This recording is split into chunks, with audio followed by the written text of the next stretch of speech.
welcome to our deep dive. We're going to be talking about the history and mysteries surrounding Glensheen Mansion, a stunning 39-room estate. overlooking Lake Superior in Duluth, Minnesota. Yes. Now, you might know it for the infamous 1977 murders, Right. but we are digging deeper, way back, Uh-huh.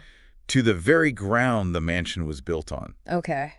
to unearth a lesser-known but equally fascinating tale. It is remarkable how this grand estate, built by mining magnate Chester Congdon in 1908, sits on land marked by violence decades before its opulent halls even existed. Okay, so before Chester Congdon and his fortune, before the Jacobean grandeur with all its gables and chimneys, what was there? Picture this. Okay. It's 1880, and the land belongs to the Tischer family. Okay. No mansion, just a simple farmhouse. Right. And get this, a bustling beer garden. Oh, wow. It was a different era. Yeah. And tensions, fueled perhaps by the beer itself, were running high. Hold on, a beer garden brawl? That sounds like a recipe for trouble. And trouble is exactly what brewed on a fateful day. Oh. June 27th, a date that will keep popping up in Glensheen's history.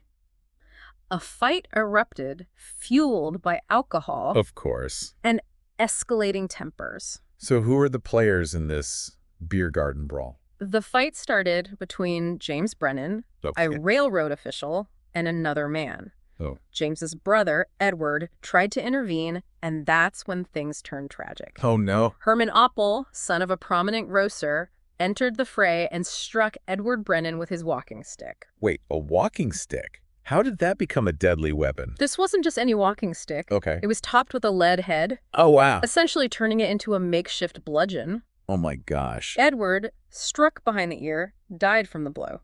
That's a chilling detail. So what happened to Oppel after such a brutal act? He was charged with murder, of course. Yeah. But here's where it gets interesting. Okay. He was ultimately acquitted, sparking a controversy. Right. That likely had the whole town buzzing. Wow, acquitted.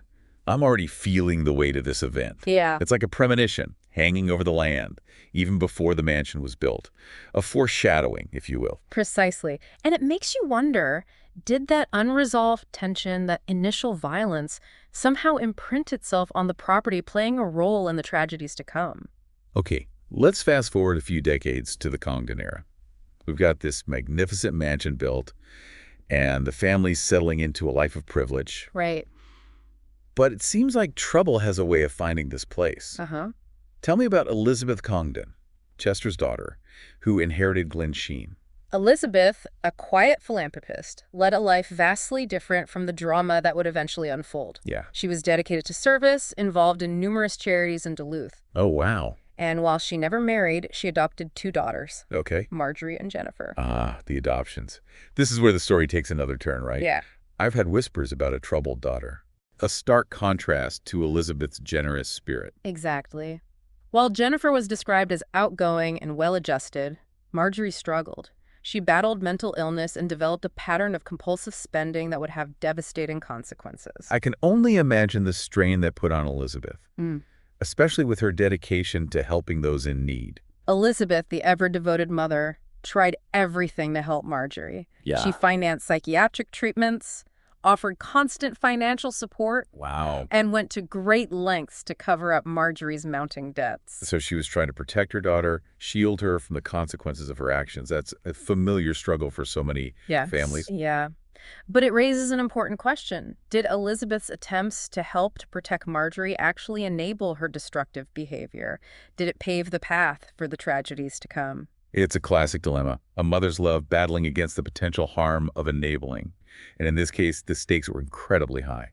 What kind of spending habits are we talking about here? Yeah. What was Marjorie doing with all this money? We're talking reckless spending, fueled by impulse. Oh, boy. And a seeming disregard for the consequences. For instance, Marjorie once purchased a house she couldn't afford. Oh, no. Forcing Elizabeth to bail her out. Wow. Then there were the exorbitant expenses poured into her children's figure skating ambitions. Figure skating, that's an expensive hobby. Yeah. But it still doesn't quite explain the level of financial desperation that must have been built. Oh, there's more. Oh, goodness. Get this, she even destroyed her own furniture.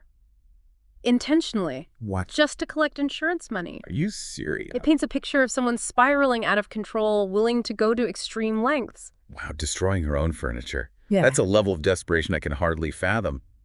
It's clear Marjorie's actions were putting immense pressure on Elizabeth, both financially and emotionally. And it's a stark contrast to Elizabeth's own life, quiet generosity and service. Absolutely. And as we move forward, you'll see how Marjorie's financial woes, her manipulative tendencies, and Elizabeth's unwavering attempts to help all collide in a series of events that would forever stain the legacy of Glensheen Mansion. It sounds like we're about to enter a dark chapter in Glensheen's history, a chapter that will lead us to the infamous 1977 murders. But before we dive into that, I have to ask, do you think the beer garden murder, that early act of violence, cast a shadow over the property, somehow making it susceptible to tragedy? That's a fascinating question. It's certainly tempting to connect those dots, to see a pattern or a predisposition to darkness. But perhaps it's just a coincidence, a tragic twist of fate. Yeah. What do you think? Honestly, I'm leaning towards the shadow theory. It's like the land itself was marked by violence, a stain that couldn't be erased. But let's delve into the 1977 murders and see if any more connections emerge. This is where Glensheen's history takes a truly chilling turn, and I have a feeling things are about to get a lot more complex. So we're stepping into 1977 now, a pivotal year for Glensheen. Elizabeth, having suffered a stroke, needed constant care. And this is where Velma Piatila enters the picture. She was Elizabeth's dedicated night nurse, a kind presence during a difficult time. It's almost poetic, isn't it? This grand mansion. Yeah. Filled with beautiful things, but also touched by vulnerability and the fragility of life. Indeed.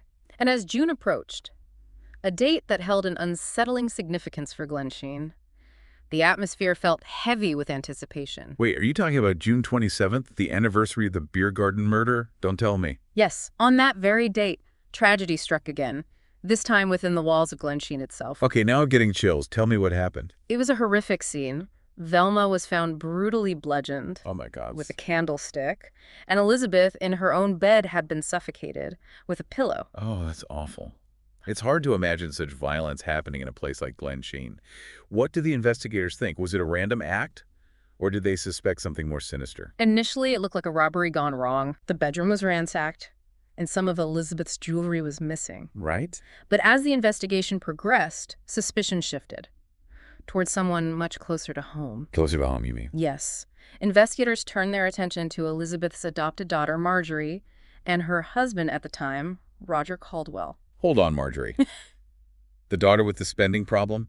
Are you suggesting she was involved in the murders? The evidence against Roger was particularly strong. He had unexplained injuries, a cut on his hand, and a swollen lip, for which he couldn't provide a credible alibi. And then there was the receipt. A receipt? For what? A garment bag purchased at the Duluth airport gift shop on the day of the murders. Oh. And guess who the clerk identified as the buyer? Who? Roger Caldwell. Wow, that's a pretty damning piece of evidence. But what about Marjorie? Was there anything directly linking her to the crime scene? While Roger was under scrutiny, Marjorie made a rather dramatic claim. What's that? She told the police that a man dressed as an officer had attacked her with a razor, warning her to stay away from Duluth and to not assist Roger. Wait, a razor attack? It sounds like something straight out of a pulp novel. Did the police believe her story? They were skeptical, to say the least, and their suspicions grew when they searched Roger and Marjorie's hotel room and found something very incriminating. What did they find? A 1,700-year-old Byzantine coin. Wow. Reported stolen from Glensheen. Talk about a smoking gun. Oh, wow. So now they have Roger with a garment bag, a suspicious injury, and a stolen coin.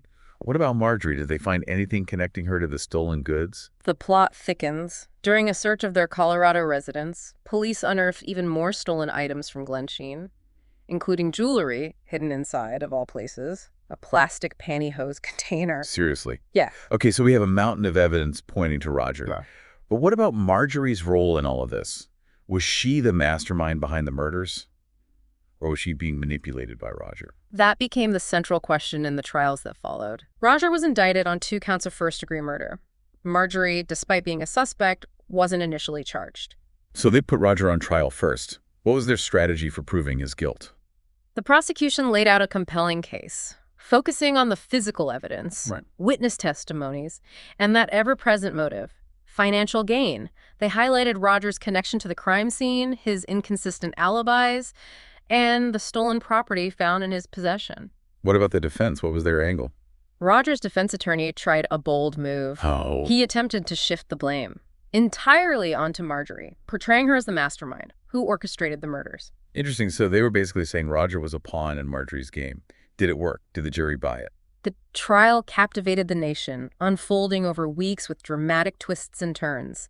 But in the end, the evidence against Roger was too strong. The jury found him guilty on both counts of first-degree murder, sentencing him to 2 life terms. So justice was served for Roger. But what about Marjorie? What happened to the alleged mastermind?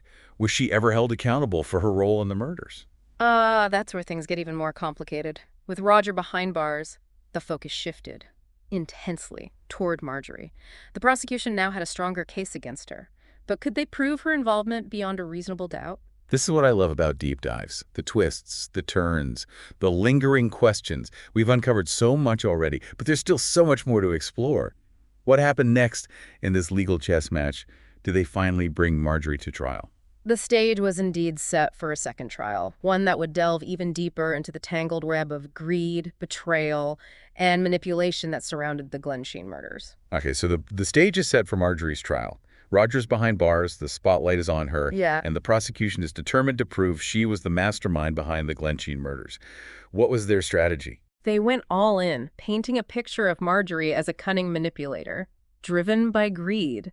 They dug deep into her past, presenting a pattern of deceit and escalating criminal behavior. Okay. We're talking insurance fraud, forging signatures, and even an incident where she might have tried to poison Elizabeth with marmalade. Wait, she tried to poison her own mother with marmalade. That's cold. Do they have any solid proof of this? It was never definitively proven, but the incident definitely added to the growing suspicions surrounding Marjorie.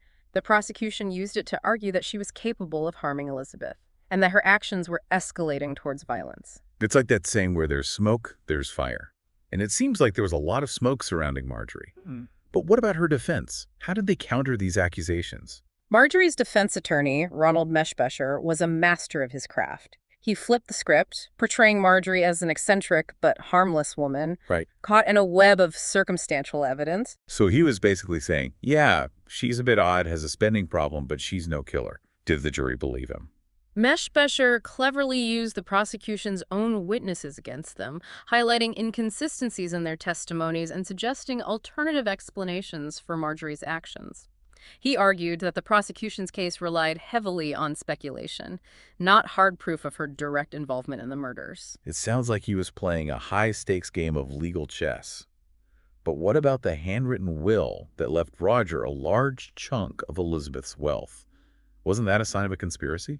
Meshbesher even managed to weave that into his narrative. He suggested the will was simply Roger's attempt to secure his future, not proof of a murderous plot. He even threw in a conspiracy theory, claiming that the private investigator hired by Elizabeth's nephew had planted evidence to frame Marjorie and Roger. Wow, that's a bold move, throwing a wrench into the whole investigation. So what was the verdict? After all the twists and turns, all the speculation and accusations, did they find Marjorie guilty? The jury deliberated for days, carefully weighing the evidence and arguments presented. And in the end, they delivered a verdict that shocked many. Not guilty. Marjorie Caldwell was acquitted of conspiring to murder her mother. Wow, not guilty. After everything we've learned, all the signs pointing to her involvement, she walked free. That's hard to believe. It was a controversial verdict, leaving more questions than answers. Did the jury truly believe Marjorie was innocent? Or did Meshbesher create enough reasonable doubt to secure her freedom? We may never know for sure. It's almost as if the mysteries surrounding the 1977 murders deepened with Marjorie's acquittal. But this is where our deep dive into Glensheen takes an even more fascinating turn. Tell me, did Marjorie fade into obscurity after the trial, or did her story continue? Oh, Marjorie's story was far from over. In the years following the trial, she was implicated in a series of suspicious incidents, including arson, fraud. Hold on, arson, fraud.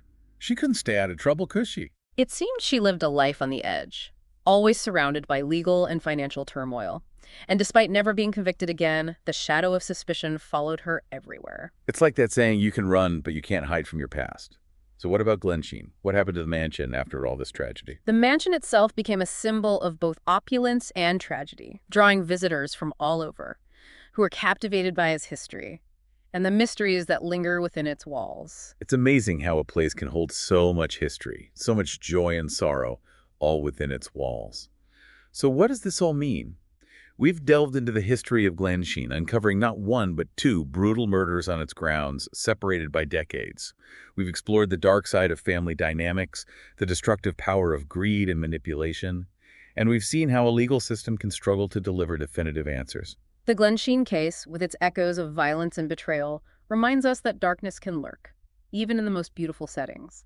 And sometimes the truth remains elusive, leaving us to ponder the unanswered questions and the enduring mysteries. It's a story that stays with you, a story that makes you think about the fragility of life, the complexities of human nature, and the enduring power of secrets. For those of you who want to explore further, we highly recommend checking out Will to Murder, Glensheen's Daughter, and the NPR News articles on the case. Delve into the details, examine the evidence, and form your own conclusions about the events that unfolded at this magnificent but troubled estate. And maybe, just maybe, you'll uncover a piece of the puzzle that's been missing all along. Because with Glensheen, the story never truly ends. The whispers of its past continue to echo through its halls, inviting us to explore, to question, and to never forget the darkness that once cast a shadow over its grandeur.